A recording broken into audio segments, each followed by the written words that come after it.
In the heart of our community lies a persistent challenge that has cast a shadow over our daily lives, the lamentable state of our roads. As the rains descend, they not only bring relief to parched lands, but also unveil the profound vulnerability of our crumbling infrastructure. The rhythmic patter of raindrops transform into a symphony of frustration as our poorly maintained roads succumb to the downpour. Potholes mar the once smooth surfaces, turning the act of commuting into an obstacle-laden odyssey. The muddy trenches that form are not just inconveniences, they are harbingers of economic setbacks and health hazards.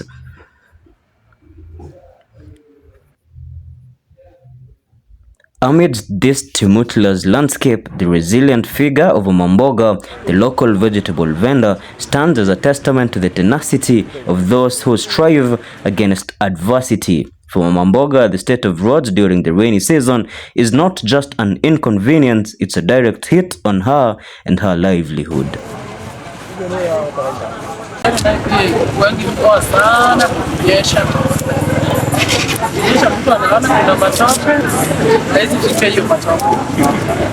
She goes on to add that despite the fact that the local MP and MCA know of the infrastructure hazard that they are facing, he does absolutely nothing about it and that their plea is deafened.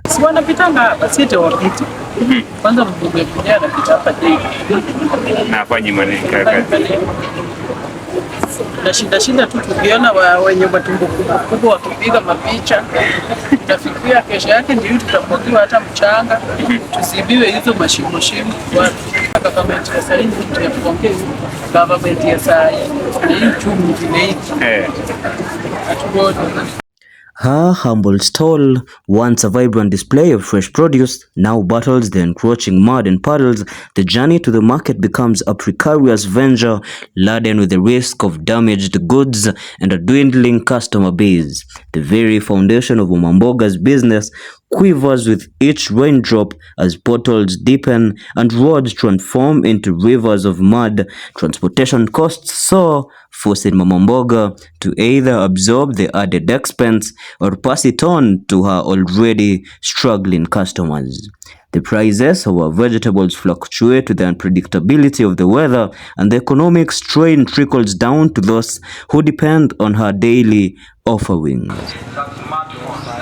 The cry of attention to our roads echoes through the community, a plea for an investment in our shared well-being. As the rain continues to fall, it not only washes away the dust, but lays bare the urgent need for a commitment to infrastructure repair and maintenance. Only through a collective effort can we hope to pave way for a smoother and safer future. My name is Teddy Kitili. In the evolving narrative of sustainable living, a crucial chapter unfolds. The practice of waste dumping, a cornerstone in our journey towards a greener, more responsible future. The echoes of change resonate in the deliberate act of discarding waste with a consciousness that extends beyond the conventional bins. Waste dumping is not a mere disposal ritual, it's a commitment to environmental stewardship. It breathes life into the 3 R's: reduce, reuse, and recycle. In the dance between consumerism and conservation, waste dumping takes a center stage as a responsible choreography, as we've seen in our day-to-day society. The major challenge that we have is the collection and disposal of this sewage system, which is currently the solution for this, given the mandate being a governor of this county, is very simple. With technology and our youths who have embarked on science and employing professionals in this, we can convert that sewer in Rihanna to 2 things. The sludge that floods in Rihanna can be converted into charcoal. At the heart of waste dumping lies the understanding that our refuse is not a conclusion, but a continuation of resources and materials that can find new purpose in the cycle of sustainability, the combustible organics finding their way back to the soil, nurturing it with nutrients, plastic and metals, embark on a journey of transformation. The youth have shown their will and interest to make our environment clean by starting initiatives where they will collect all the garbage in disposable areas and take them to the located places that are designated for their disposal, as well as recycling and reusing of the usable garbage materials. Environmentalists and climate change activists have seen the constant problem that Kenya is dealing with in terms of plastic dumping as a possible and hazardous issue that is going to hinder us in our continuation as a generation.